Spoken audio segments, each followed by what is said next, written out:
West Ham are preparing their first approach for the excellent Fulham midfielder Paulinho as their replacement for Declan Rice, as the deal between Arsenal, Rice, and West Ham draws to a conclusion, with Fabrizio claiming that terms are almost agreed. We're also taking a look at Marcus Rashford today, who is set to become Man United's new top earner with a new deal that's said to be imminent.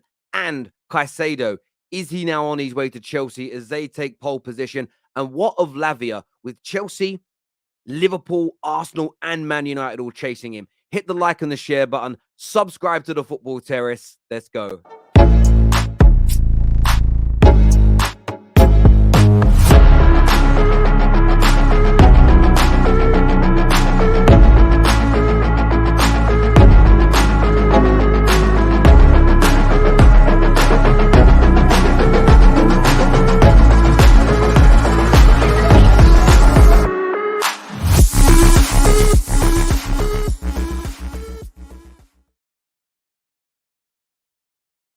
Fabrizio Romano, one of the leading voices when it comes to transfers in not just in the UK, all around the world, has stated that on the Declan Rice deal, entering the crucial days, Arsenal want to be fast to avoid surprises. Of course, he's talking about the interest of Man City. We'll touch on that in a moment.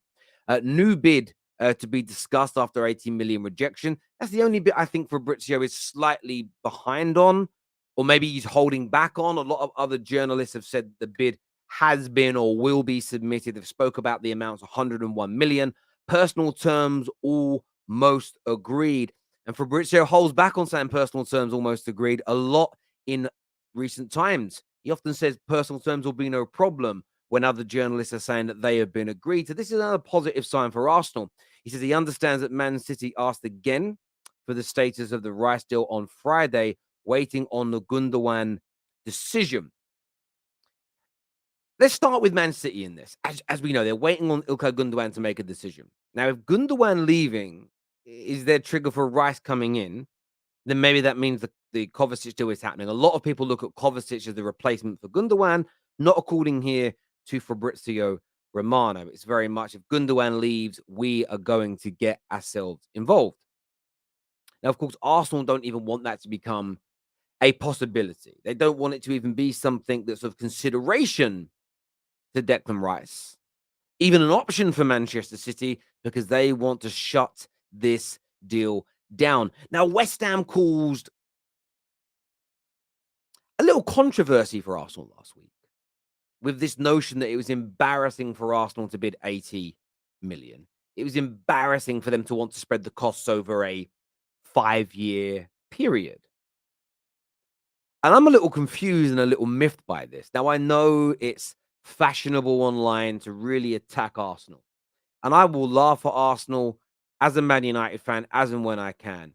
But again, I don't understand how a team lowballing a first offer and asking to spread it over the length of the contract is embarrassing in 2023, when we understand that most clubs do that and most clubs spread the cost of a transfer over the length of the contract. It's normal.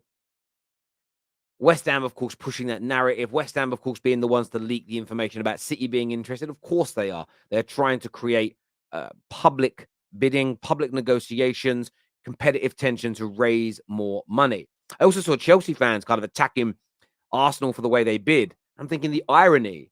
You had a £60 million bid for Caicedo rejected 2 weeks ago, which was 10 million or so less than Arsenal bid in January. And you spread most of your new deals in the last year over anywhere between 6 to 8 years. Crazy to kind of call it out. I don't understand it. I don't get it. Explain to me in the comment section what I'm not getting.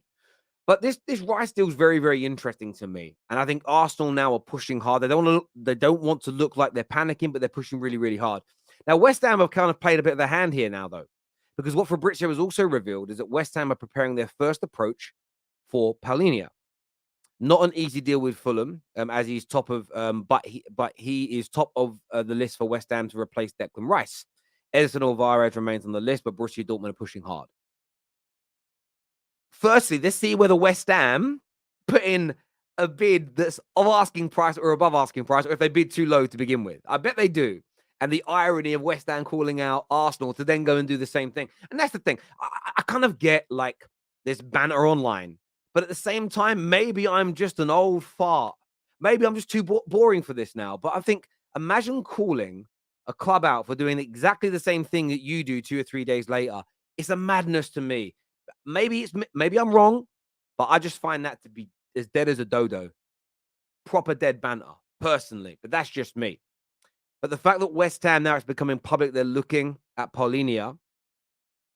This Declan Rice deal is coming to a close very, very soon, in my opinion. Expect big movement the early parts of next week. Terms agreed, full agreement looks like it's closing in. We'll look at this new bid from Arsenal when when it's formally announced. I've got a feeling it's already been made. I've got a feeling that but I've pre-recorded this video because it's Father's Day. This might be out of date by the time you're all watching it. It could come any moment. Now, I also want to speak about Marcus Rashford. Big story today that he's set to become Man United's top earner with a mammoth new contract of £375,000 per week. Now, Rashford's arc at Manchester United has been, for me, a thing of beauty. This time last year, we were questioning whether or not he could get back to his very best. A really poor previous season, a difficult time. His form was off. He had injuries. The club was in disarray.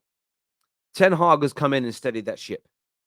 Of course, he needs the backing of a new board, new owners to really get us back to the peak of our powers and to challenge with the big boys in Europe. But what he did with Rashford was inspired. He said, Rashford, I trust you. I back you.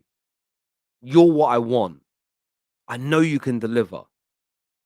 But before we offer you a new deal, and before we even thinking about increasing your salary, you've got to prove it on the football pitch. That is how the situation is read to me. Now, I'm paraphrasing. He may not have used those exact words, but I kind of get that's the feeling. Almost, we love and rate and want you and think you're worth that money. If you get back to your best, we're not going to offer it until you do. Are you up to the challenge, Marcus? And Rashford said, yes, sir. He had his best season to date. He had a phenomenal campaign, scored in a final, helped get Man United back into the Champions League. Now, listen, that isn't the pinnacle for this club, and he himself has said it. But if next year we have another 2 or 3 players perform like Rashford did last year, we're challenging for a Premier League title. You had 2 more people performing like that in the defense, stroking goal, another attacker performing like him maintaining his levels. And by the way, Rashford is going to score another 25 to 30 goals next season across all competitions. His outputs will remain high. He had 1 bad season. The previous 2 years before that were very good as well.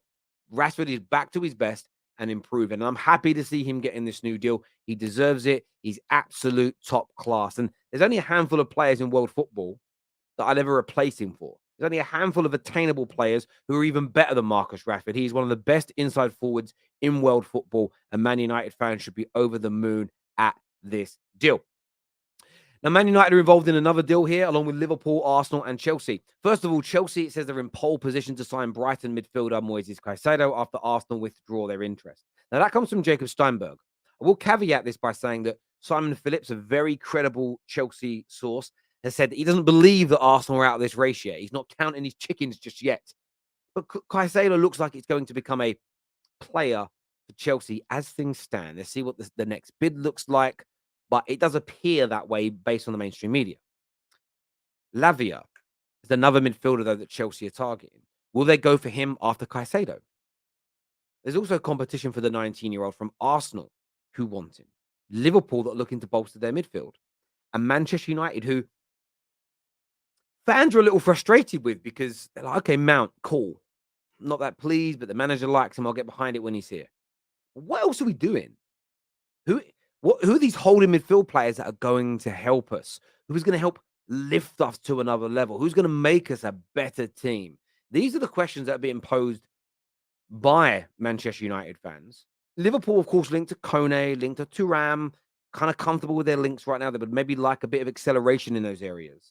But Man United, it's a little different.